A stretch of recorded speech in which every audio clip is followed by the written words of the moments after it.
Graça e paz, meus irmãos, tudo bem com vocês? Hoje é o 7º dia de leitura aqui do nosso devocional no Salmo 119. Hoje, antes de começar o devocional, quero deixar uma dica aqui para vocês. Sempre que você for fazer um devocional, sempre que você for fazer uma leitura bíblica, separe um tempinho, programe um tempo, 15, 20, 30 minutos, eu não sei quanto tempo você tem disponível para isso, o quanto você é acostumado com isso, mas prepare um ambiente, prepare o lugar, o som, faça sempre uma oração antes de começar a leitura. Aqui no Salmo 119, no verso 18, lá foi o nosso segundo dia de leitura, eu citei, grifei ali a oração que eu faço, né? Lá está escrito assim: Senhor, abre os meus olhos para que eu veja as maravilhas da sua lei. Então eu sempre faço essa oração antes de ler, antes de fazer uma leitura bíblica, antes de fazer o meu devocional. Então, como nós estamos aqui já numa pegada, já o 7º dia do devocional, quero deixar essa dica com você.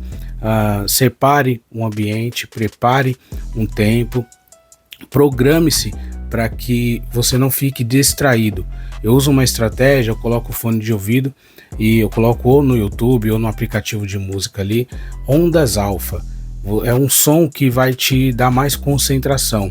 Ele te impede de se distrair com sons externos, com barulhos externos, e ele vai te dar mais concentração. Ele é utilizado para que as pessoas estudem melhor, para que as pessoas foquem melhor no que elas estão fazendo, no que elas estão lendo. E eu utilizo, é uma dica que eu deixo, porque para mim serve, dá certo, e eu tô te dando essa dica aqui para você, tá bom? Então vamos lá para a nossa leitura. Aqui a letra do alfabeto hebraico que representa, que começa, que dá início a esse texto é a letra Zayin. E nós vamos começar a leitura a partir do verso 49, que diz assim: Lembra-te da promessa que fizeste a este teu servo, ela é minha esperança. Queridos, quando nós falamos de lembrança, o que nós lembramos? Nós lembramos de algo que nós vemos, que nós ouvimos, que nós sentimos, que nós praticamos. Então, para lembrar da promessa que Deus fez, nós precisamos conhecê-la. E a promessa que Deus fez para nós, que Deus fez para mim, que Deus fez para você, ela está escrita entre esses livros, entre essas páginas. Ela está aqui dentro da palavra de Deus. A promessa que Deus nos fez só vai ser encontrada aqui. Por quê? Muitas pessoas, elas ficam presas em coisas que outras pessoas falam para elas. Então, mas um profeta veio e falou que eu vou me casar com fulano de tal. Essa não é uma promessa de Deus. A promessa de Deus que Deus tem para nós, que nos dá esperança, que renova as nossas vidas e que transforma as nossas vidas, ela está aqui dentro. Ela está nas palavras que Deus inspirou esses homens a escreverem. Então nós precisamos conhecer a palavra de Deus para que nós não venhamos cair no engano de crer, acreditar em outras pessoas.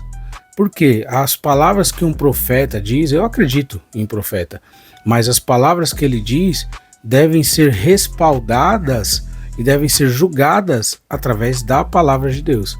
Se não tiver respaldada com essa palavra aqui, aquela promessa ali provavelmente é falsa. Então nós precisamos tomar cuidado com isso. E é por isso que ele fala aqui, lembra-te da tua promessa que fizeste a esse teu servo. Ela é minha esperança. Ele está falando para Deus se lembrar, mas quem deve se lembrar somos nós. No verso 50 diz assim: a tua promessa renova as minhas forças, ela me consola na minha aflição. Olha só, a tua promessa renova as minhas forças. Quem precisa de renovação de força? Alguém que está fraco, alguém que já perdeu ali as suas forças, sua esperança, alguém que perdeu a sua alegria, que ele fala assim, ela me consola na minha aflição, naquilo que eu estou aflito, na minha tristeza, na minha fraqueza. A promessa de Deus renova a nossa força e ainda renova a nossa alegria, nos dá alegria para a gente continuar a nossa caminhada. No verso 51, o tempo todo os orgulhosos me desprezam, mas eu não desvio da tua lei. Isso aqui é muito importante para nós, porque o mundo, quando nos vê praticando a palavra do Senhor, ele não entende. Muitos querem nos julgar ainda sem conhecer a palavra de Deus. Não, mas você está errado por causa disso, mas você deveria fazer isso, eles querem apontar o que nós devemos fazer, sendo que somos nós estamos aqui lendo todo dia, orando todo dia, convivendo com pessoas que oram e que praticam e que leem, que conhecem essa palavra, e as pessoas que talvez nunca abriram uma Bíblia querem nos julgar, querem falar se nós estamos certos ou errados, querem julgar nossa postura. Nós precisamos nos apoiar e nos deixar julgar pela palavra do Senhor. É por isso que eles vão zombar de nós. É por isso que eles desprezam a lei do Senhor.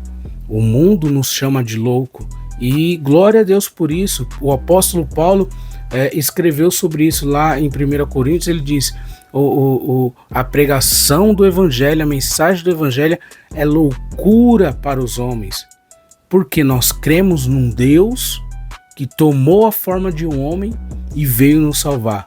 E o mundo, as culturas, preferem crer em homens que se tornaram deuses, em homens que se tornaram santos.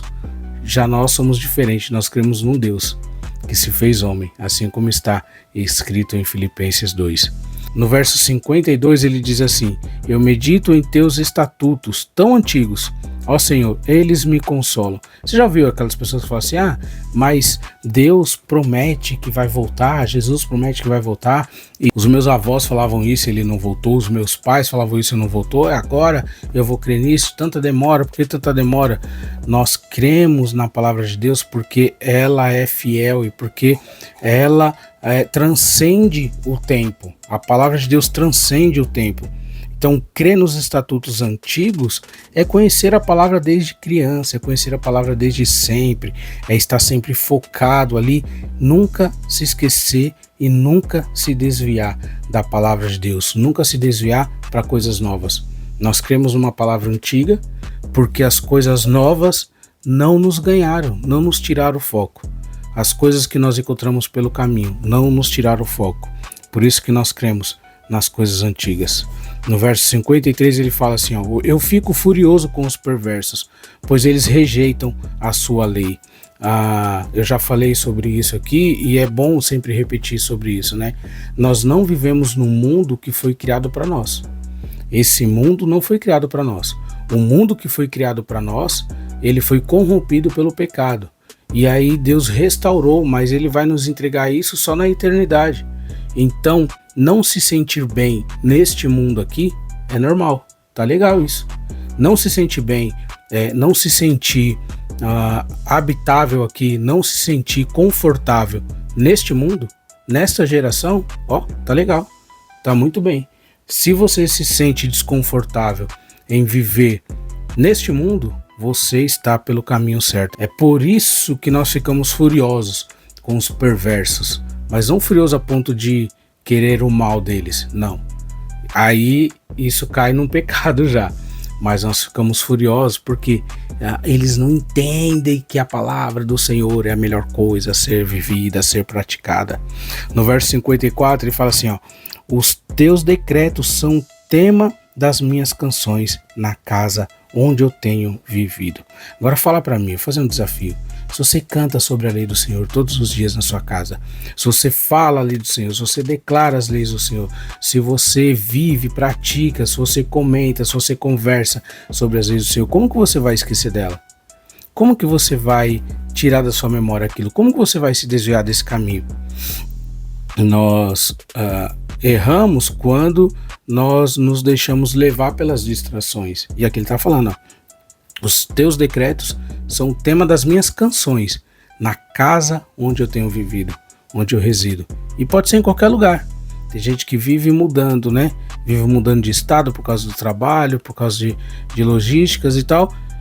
Mas em todos os lugares que essa pessoa está, ela está cantando as leis do Senhor.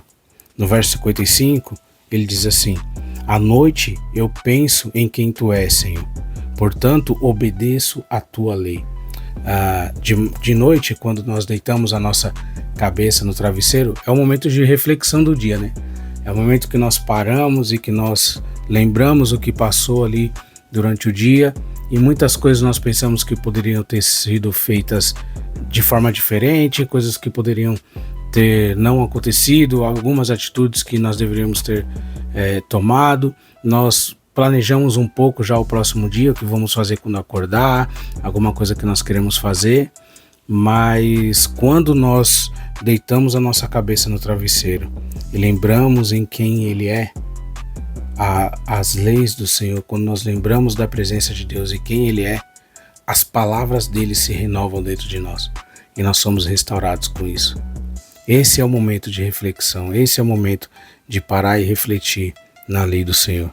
No verso 56 ele diz assim: assim passo os meus dias, obedecendo as tuas ordens. Está vendo a intensidade disso? A intencionalidade disso? Ele é intenso. Assim eu passo os meus dias, muitos dias. Não importa quantos dias. Assim eu passo os meus dias. Ele está falando que toda hora ele está pensando, toda vez ele está pensando. Ele fala que ele está pensando nos decretos antigos. E aí ele fala: todos os meus dias eu fico pensando na tua palavra e obedecendo as tuas ordens. Isso vai renovando, vai transformando, isso vai trazendo paz para dentro de nós. Se você assistiu esse vídeo até aqui, comenta assim: obedecendo as tuas ordens, para eu saber que você assistiu o vídeo até aqui. Querido, esse foi o nosso devocional de hoje. Obrigado por fazer parte disso. Eu vou deixar aqui, vai aparecer por aqui, ó, aqui o primeiro vídeo que eu fiz dessa série. Tem uma playlist lá completinha. Aqui vai estar o vídeo que eu publiquei ontem. Então vai estar sempre aqui o primeiro e o último vídeo postado dessa série. Obrigado por fazer parte disso junto comigo. Que a palavra do Senhor te console, traga transformação, traga renovação, traga bênçãos para dentro da sua casa, para a sua vida. Que você seja todos os dias aí restaurado pela palavra do Senhor. E até amanhã. Deus te abençoe.